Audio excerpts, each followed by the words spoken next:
The Arizona Territory, late summer 1881, lay scorched under a relentless sun, the air heavy with heat that shimmered over cracked earth. The canyon stretched wide, its sandstone ledges glowing red, fringed with brittle yucca and gnarled mesquite clawing at the sky. No clouds softened the horizon. No birds broke the silence. Just a dry, oppressive hush across the valley. Below, an old riverbed curved like a scar through the dust, its banks barren. Mira knelt alone in the white dirt, her back straight, arms slightly raised, palms open to sky as if an offering. Her black hair hung damp, tangled down her spine, clinging to sunburned shoulders. Her dress, a faded patchwork of cotton, was torn, one sleeve gone, fabric split across her chest, clinging wetly to her curves. Her feet were bare, soles cracked and bleeding, flies buzzing at her ankles where blood had dried black. She wasn't bound, wasn't fleeing, just waiting, resigned, as if she'd already seen the end. From a high ridge, Lucas Kane watched, his horse still beneath him, reins loose in his callous hand. Sweat trickled down his neck, soaking his worn shirt. His fingers hovered near the lever of his Winchester, a reflex from his years as a scout during the war. He'd been riding home from trading salt pork and hides in the eastern settlements, his pack lighter, but his pockets heavier with a few coins. He hadn't planned to stop, hadn't spoken to anyone in days. But her posture, still unafraid yet hollow, held him. He scanned the horizon for riders, tracks, any sign of pursuit. Nothing but wind and the creak of his saddle leather. He nudged his horse down the slope, slow, deliberate, rifle across his lap, not aimed but ready. At 15 feet, he stopped, dust settling around her shoulders. She raised her eyes, dark and unflinching, her voice low but steady. "Don't shoot, cowboy. Let me live, and I'll give you a family." The words hit like a stone, unexpected and heavy. Lucas froze, grip tightening on the reins. Her gaze stayed low, fixed on his boots or hands, avoiding his face. He studied her, cracked lips, a raw scratch across her cheek, faint swelling near one eye. Her collarbone jutted through torn fabric, one breast shifting under the rip at her chest. She made no move to cover herself, not out of seduction but indifference, as if shame had been burned away by the sun in days of running. He lowered the rifle slowly. "Who did this to you?" Silence. "Where's your people?" More silence, her eyes steady but distant. He dismounted, hitching his horse to a stump, knees cracking as he stepped down. 6 years ago, he'd buried his wife, Clara, and their infant son, Jonah, lost to fever in the same week. Since then, he'd lived alone, speaking only when necessary, letting grief carve a quiet space around him. He pulled a frayed wool blanket from his saddlebag and approached, steps measured. Her eyes tracked him, wary but not panicked. "I'm not going to hurt you," he said, kneeling to drape the blanket over her shoulders. She pulled it tight, hands trembling. "What's your name?" A pause. "Mira." "Lucas." He offered a hand. "Can you stand?" She tried, knees buckling. He caught her waist, her skin fever hot. She froze at his touch, breath hitching, but didn't pull away. "You're burning up," he muttered. She mumbled something in Apache, leaning into him briefly before steadying herself. He helped her to the horse, lifting her into the saddle. She gritted her teeth, pain etching her face, but stayed silent. He mounted behind her, one arm steadying her as he guided the horse toward his homestead, a 2-room house, a lean-to barn, a half-dug well, tucked in a dry valley flanked by yucca and sun-warped fence posts. At the ranch, he helped her down, her legs shaking as she leaned against the porch rail. He opened the door and stepped aside. The house was sparse. 1 table, 2 chairs, a cot, a stove, a bucket of stale water. No decorations, no mirror, no softness. Mira stepped inside, scanning the bare room without surprise, as if she'd expected nothing more. He pointed to a chair. "Sit." She did, slowly, her gaze cautious but not fearful. He filled a tin cup with water and set it before her. She drank it in one go, then reached hesitantly for a strip of bread by the stove. He nodded. She ate, slow and deliberate. "You running from someone?" he asked. A nod. "Your people think you betrayed them?" Another nod. Did you? No, she said, voice firm despite her exhaustion. But they believe it. He crouched by the firebox, tossing and kindling. You can wash up out back. Bucket's half full. I'll stay inside. She studied him, searching for a lie. Finding none, she stood, clutching the blanket, and walked out. He sat at the table, letting silence settle. Water splashed outside, small gasps as it hit her raw skin. When she returned, her hair was wet, dirt scrubbed away, skin darker, smelling of wind and earth. She sat by the fire on a folded blanket he'd laid out, knees drawn up, the torn dress still clinging to her frame. Lucas sat by the window, rifle upright, keeping his routine, watchful, quiet. Her presence was a routine, though she was an intruder, not company, just there, breathing in a space empty for years. Her breathing shifted, not restful, as if waiting for something to break. He dimmed the lamp, letting the house fall into familiar silence. Morning brought a dry, restless wind, stirring dust across the yard, slapping the clothesline against the fence. Lucas opened the door, letting cool air in. Mira was awake, sitting cross-legged by the hearth, watching him. There's coffee, he said. Food's light. Eggs later.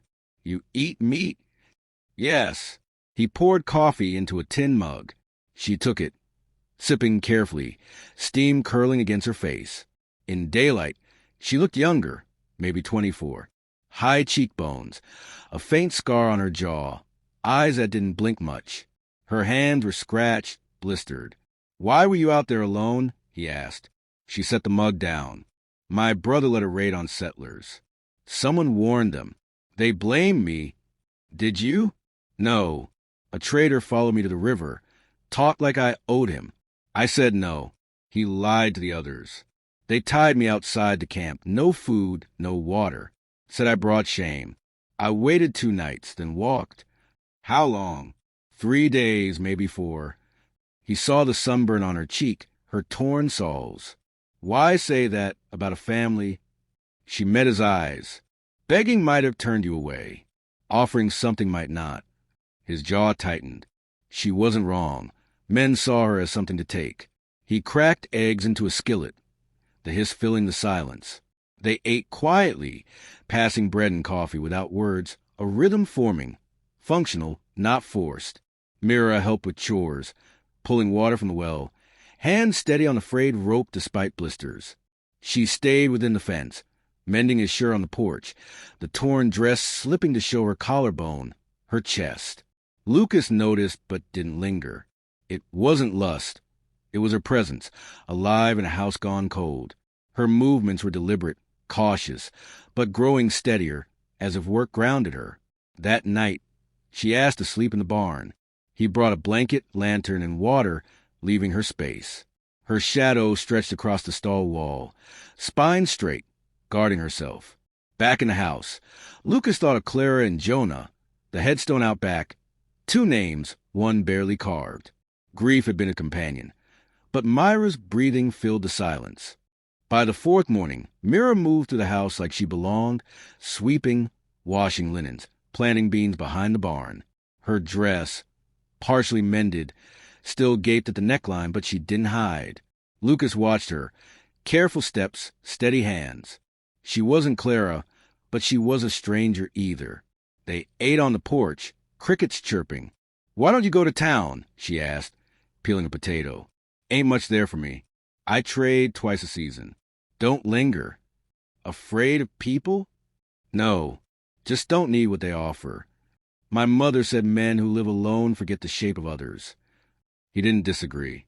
You said I look at you. You do. Think I'm trying to trap you? No. Then why not come closer? Because you're healing, he said. So am I.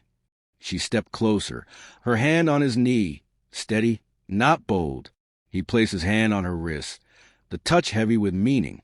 I want you to kiss me, she said. He hesitated, not from doubt, but fear of breaking something fragile. Then he leaned in, their lips meeting, slow, real, not rushed. Her fingers curled into his shirt, her body leaning into his, warm and certain. They sat afterward, her head on his shoulder, the stars bright above. The wind moved softly. Carrying the SC the next morning, Hose broke the quiet before dawn. Lucas grabbed his Winchester, Mira the small Colt pistol he'd given her. They stepped onto the porch. The air cool and heavy. A lone rider appeared. Clive Warwick, scarred face half-shadowed under a battered hat, a long rifle on his saddle horn. He stopped 30 yards out, tipping his hat back. "Tracking an Apache girl," he said. "Bounty for settler deaths." "Seen her. She's with me." Lucas said, rifle low but ready. "Not going anywhere." Warwick's eyes narrowed, flicking to Mira. "She worth dying for?" "She's not yours to take." Warwick spat to the side. "I'll be back. Won't come alone." He rode off, his shadow shrinking into the dawn. Myra's hand shook, but her voice was steady. "He'll come back." "I know." That night, she came to his bed, slipping under the blanket without words. Her hand guided his to her stomach. "I think I'm pregnant," she whispered. Lucas froze, his breath catching. He studied her face in the lamplight, her eyes calm, waiting. He placed his hand gently over her stomach, feeling the warmth of her skin. "Ours," he said. She buried her face in his chest, his arm wrapping around her. They slept, holding each other, knowing trouble loomed but choosing this moment over fear. Days later, Lucas found tracks, 5 sets fresh from the North Ridge. He crouched, fingers brushing the disturbed dust. Heavy boots, spurs, a horse tied nearby. Scouts watching. He returned to the house, where Mira was pulling her boots on, her dress tied tight at the waist. "They're here," he said. She nodded, checking the Colt. "How many?" 5, maybe. "Not rushing yet. Waiting." She crossed the room, tucking a pouch of powder and a striker into her waistband. He showed her the blind spot by the fence where attackers might circle. They walked the perimeter together, mapping the land they knew better than any outsider. "If I die," she said, stopping by the barn, "say my name." His throat tightened. "Clara, my son was Jonah." She touched his jaw. "Mira, then forget the pain." He pulled her close, holding her for a long minute. They separated, taking their places. Lucas by the porch, Mira near the barn, both armed, both ready to enter dust and say by mid-morning.